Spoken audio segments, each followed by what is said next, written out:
I'm going for the Platinum Trophy in Tomb Raider. Originally released in 2013, it tells the origin story of Lara Croft and her ascent from a young woman to a hardened survivor. Armed only with raw instincts and the ability to push beyond the limits of human endurance, Lara must fight to unravel the dark history of a forgotten island to escape its relentless hold. With a total of 51 trophies, we'll be playing through the story, getting collectibles, and trying to get multiplayer trophies for a game that's almost a decade old. Now let's dive into the world of Tomb Raider. Our journey starts with Lara aboard a ship within the Dragon's Triangle south of Japan, and everything is going swimmingly wrong already, with a violent storm splitting the ship in half. We manage to make our way through the riptide onto a beach, and hearing our friends we call for help, only to be punched in the head. We wake up, find ourselves tied upside down in a cave filled with probably hundreds of skeletons. Manage to break out of the trap seems good, until it leads to a horrific injury, with a spike piercing through our waist. We try to find our way out of this cult cave and pick up a torch that we can use to burn certain materials. Crawling through our exit, we suddenly get grabbed, but luckily manage to break free. Despite our capturer saying they're trying to help, we're leaving. Progressing onwards, we get to see what type of gameplay will be featured throughout, and that is puzzles. We solve the puzzle, which ends up blowing up the mines, and the cavern begins to collapse on itself. We thankfully make it out of the cave, where we notice a lifeboat taken by other survivors, and find a two-way radio. Unfortunately, we don't get a response. With the storm raging on, we decide to take shelter. Here we learn about the crew wanting to find Yamatai, with Lara pushing for east instead of west. Whitman disagrees as the books do not support it, but with Yamatai never being found, it's the reason why they should change direction. Despite the satellite imagery of the storm over the Dragon's Triangle, it is decided they're going, and that is how we've ended up. Like any human, we need food. We spot a bow on a corpse. After getting said bow, we see our first challenge, which is a part of Tomb Raider's long list of collectibles, 171 which are tied to a variety of trophies. To make life easier, we're getting them as we're completing the story. We then find a document which usually provides more detail about the lore, and a GPS cache which are incredibly small, but luckily they sometimes glow and make noises. These are going to be the main collectibles throughout the story. To put it bluntly, every time we enter a new area, we'll be shooting unique things and picking up these collectibles. We find a deer to eat and return to camp. Here we can upgrade Lara's skills, and of course a long-term trophy. Eventually the radio begins to work, and Roth contacts us. After going through some guilt, Roth says he put out an SOS signal before abandoning the ship, and guides us to return to him. Hearing music, we go and investigate. We find another collectible being a relic that will be included in the never-ending hunt, and obtain the pry axe. We then stumble across one of our friends, Sam, talking to a man known as Matthias. They were discussing the Sun Queen Himiko, who ran things in Japan thousands of years ago, who will play a vital part of the story. Lara passes out, only to awake that both Sam and Matthias are gone. Panicking, she goes to look about. However, she can't catch a break, walking right into a bear trap, snaring her ankle. Wolves begin to howl and attack, but luckily, with our bow, we survive. The rest of the team finally meets us and helps us out. Crew decide to split up, as not only we're missing Sam, but also Roth. This is where the game begins to open up a little. We stumble across the first optional tomb. It was a short showcase on how to use the torch and fire to open certain paths. Making our way to the top of the tomb, we open our first chest, which grants us the first trophy. Returning to the original area, there are also occasional wolves that appear to attack you, and by killing them, plus looting, we gain another trophy. We then get our third trophy by completing a challenge which was shooting those collectibles back at the first camp. Going back to Whitman, he's in front of the gate with many ritualistic symbols. The only way to open this gate is by upgrading our axe with scrap. Scrap will be used for upgrading a variety of tools later down the line. Before we upgrade the axe though, we need to talk to Whitman to trigger a conversation with him for a future trophy. After opening the gate, we find statues and other references that we're on Yamatai. A statue of Himiko is still being worshipped after all this time. Suddenly, we're ambushed by a group of men, and they're executing people and setting parts of the area on fire. We try to make our escape by heading away, but we fight back by getting access to a pistol. Clearing through the group of enemies, we progress up the mountain and find Roth, who is injured. He exclaims that his backpack filled with food, medical supplies, and the transmitter has been taken by wolves. Unfortunately, he passes out. A new area to explore, we get the possible collectibles and make our way to the wolf den. We successfully get the backpack and patch up Roth. With the transmitter back in our hands, we're going to have to take it to the top of the radio tower on this island to broadcast an SOS signal. Before that, we complete another optional tomb, or mandatory in this case, as it will be for a future trophy. Every time we kill an enemy, we make sure to loot their corpse, as they can provide scrap and ammo for our weapons, once again being a couple of long-term trophies for doing this. We find our way into an abandoned building, and the only way to get through this is to blow it up. We then get our hands on an assault rifle and 2 trophies for finding 25% of all documents and 25% of all relics. Finally making it to the radio tower, we travel far up. With the help with one of our friends through the radio, we managed to tune the signal to get a response from the emergency broadcast. With the aircraft in sight, help is on its way. However, it goes horribly wrong. The aircraft is struck by lightning, and a Japanese voice can be heard saying, "No one leaves." A crashing plane coming towards us, we can only slide down the mountain. Making it out alive, Roth contacts us and urges us to come back to meet him. So we do, until we walk right into a trap. Here we get another trophy by getting 50 headshots. We've also now unlocked the ability to fire rope arrows that can move certain terrain and even enemies. With this resource at our disposal, we can create zip lines to get to Roth. During our conversation with Roth, the co-pilot had survived and broadcast to our radio that he fired a flare signal. Lara, desperate to help, but Roth intervenes saying you must make sacrifices and can't save everyone, but Lara progresses onwards. We find ourselves at the flare, but the co-pilot is nowhere to be seen.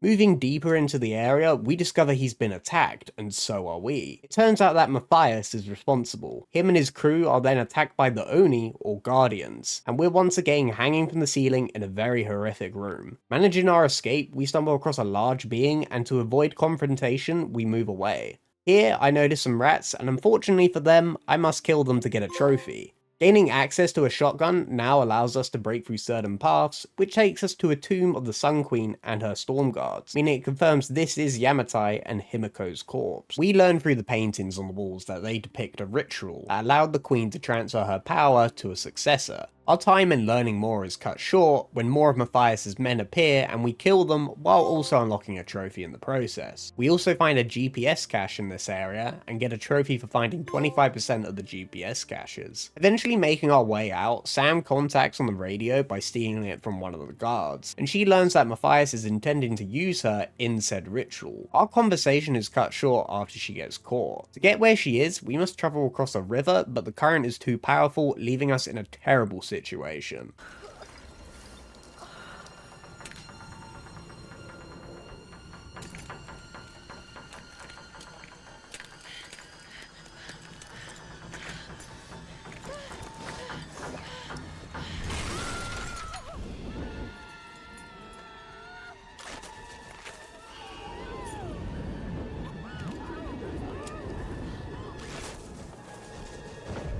Injured, we notice a helicopter that could have medical supplies. Unfortunately, there are no supplies for us to use other than a lighter, which we use to seal the wound.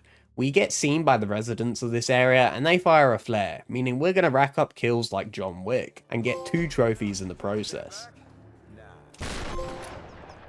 Like always, we do some more collecting and shooting random things to add to our list, then make our way deeper into Shantytown, where we notice our friend Grim, but our reunion can't happen yet, as dynamite has been thrown over, breaking our route to him. We pick up a couple of trophies in this area, one for shooting a bundle of dynamite out of the air, and the other for forcing an enemy to drop dynamite that kills 2 people when exploding, another for using the rope arrow to pull an enemy off a ledge, which seems to be a Mortal Kombat reference with that name, one for collecting a total of 5,000 salvage, and the last trophy for shooting 10 enemies off zip lines. They threaten to kill Grim, and Lara complies by dropping her weapons, but Grim takes matters into his own hands by killing the men, but losing his life in the process.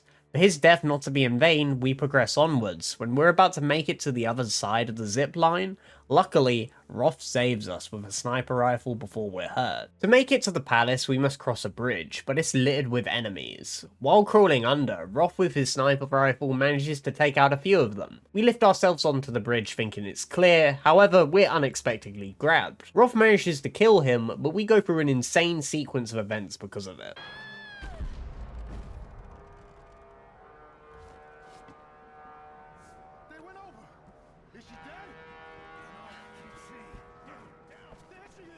Lara, there's too many of them. Get over there.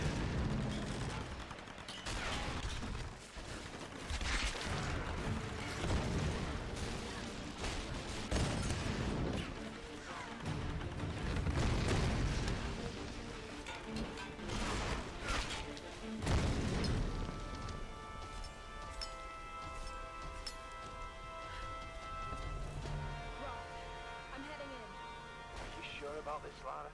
Eventually, we come across Matthias talking to his men, and Sam is in sight, about to be set alight. But we interfere, and let's just say it doesn't go well. The ritual occurs, and it proves that Sam is a successor for Himiko. We're then guided away by two guards, but jump into the depths below filled with nothing but blood.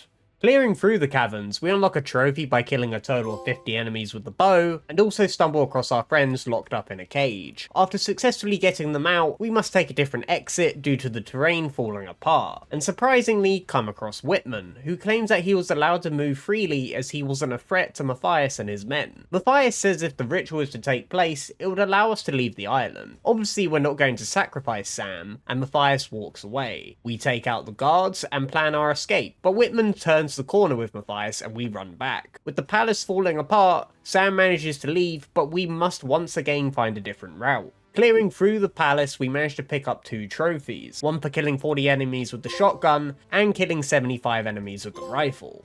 Escaping through the burning buildings, we managed to make it to Roth, who had managed to call for a rescue helicopter. Lara threatens the pilot to turn around due to the storm, and like before, the aircraft is struck by lightning and the helicopter comes crashing down. Despite surviving, we're ambushed and see one last heroic moment from Roth.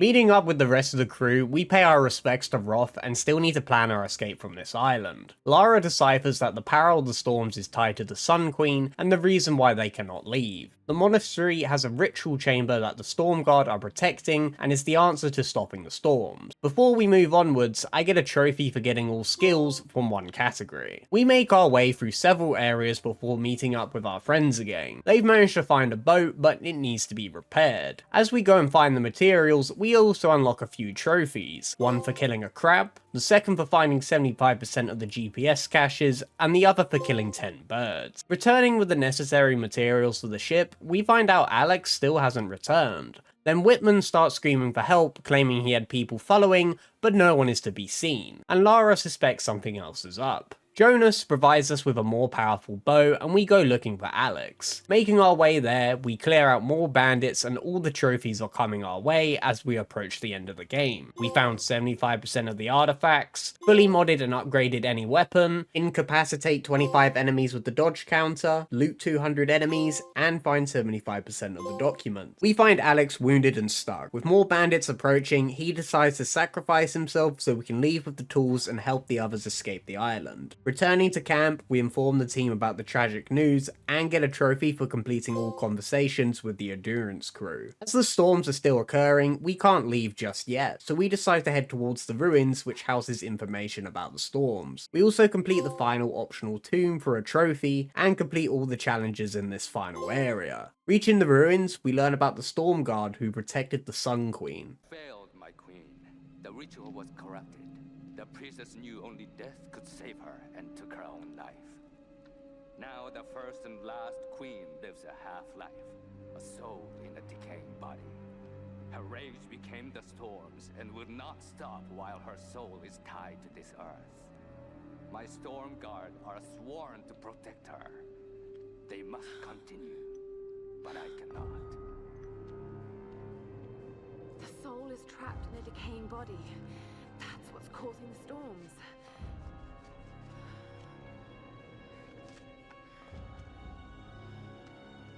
To stop the storms, we need to destroy the body in the ritual chamber. We're then ambushed and learn the rest of our crew are under attack. Returning to help, we find that Whitman has taken Sam to Matthias. Taking the boat, we make our way there quickly and find the 3 approaching the monastery, where Matthias uses Whitman as bait and he is killed by the Storm Guard. With Matthias taking Sam further into the monastery, we sneak in and encounter hundreds of the guards. However, they end up noticing us, and unfortunately for them, they're stuck in the Age of Swords while we have guns. After slaughtering the Storm Guard, we reach the last campfire of the game. It states that there is no point of return from here, and unfortunately I do not have enough scrap, so to upgrade all my weapons for a trophy, I decided to return to some areas to get enough to do so. And sitting back at the campfire one last time, we get 2 trophies. One for upgrading all of Lara's skills, and the other, the weapons. We catch up to Matthias, who is taking Sam up to the ritual chamber. Like always, we must find a different path and climb up the snowy mountain with our trusty Pryax. Making it to the top, Matthias initiates the ritual to occur. Once again killing through the bandits and the Storm Guard, we finally make it to Sam, and as we're about to save her, Matthias intervenes.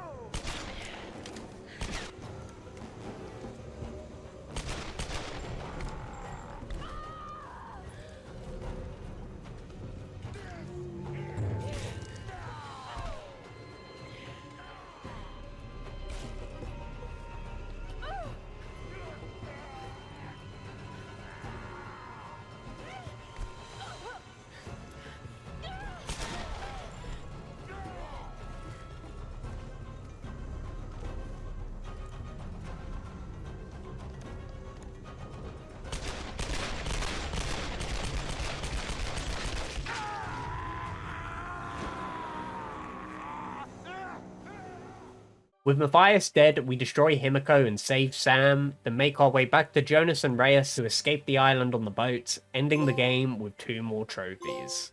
35 trophies for a single player title, and you think that would be the platinum, but we still have multiplayer. Yep, multiplayer for a game that is or nearly a decade old. Of course, no one will be playing said mode, so we must resort to boosting. Before that, let's talk about some of the multiplayer trophies that can be done solo. It sounds weird, but you can set up a private game offline, and by messing with the settings, you can beat a round of picking up items and taking them to a certain location to gain experience. It's boring, but it's an efficient way in gaining experience by yourself, and by repeating this tedious process over and over, I reached level 10, and will eventually have to reach level 60. The other trophy is to survive 10 explosions. As we start with a grenade launcher, we can just aim it near us and take the necessary damage to do so, granting another trophy. Thankfully, I managed to meet some people who were willing to help boost the rest of the trophies, and we all got what we needed, so let's list them. The first trophy was being the only player on my team that isn't dead or downed, killing 2 enemies with a grenade launcher, 1 for killing a ziplining enemy player, catch a player in a snare trap, killing 10 enemies using my melee attack, reviving a teammate, escaping death 3 times by using the rope ascender, completing a match in all multiplayer modes, winning a ranked match in every multiplayer mode, and finally, killing 20 enemies with the turret. Now that all the multiplayer boosting was done, all I had to do was reach level 60 by doing that tedious process. After a few hours, I would eventually reach level 60 for the trophy and can finish the last 2 by purchasing a character and using a trick to get the last trophy to pop. For some reason, if you buy Lara and back out to close the game, then relaunch, it will pop the trophy for Shopaholic, which is to buy every upgrade and character, even though we did not buy any upgrades. And with that, the platinum pops, and our journey comes to an end after 27 hours, roughly a half and half split of hours between single player and multiplayer.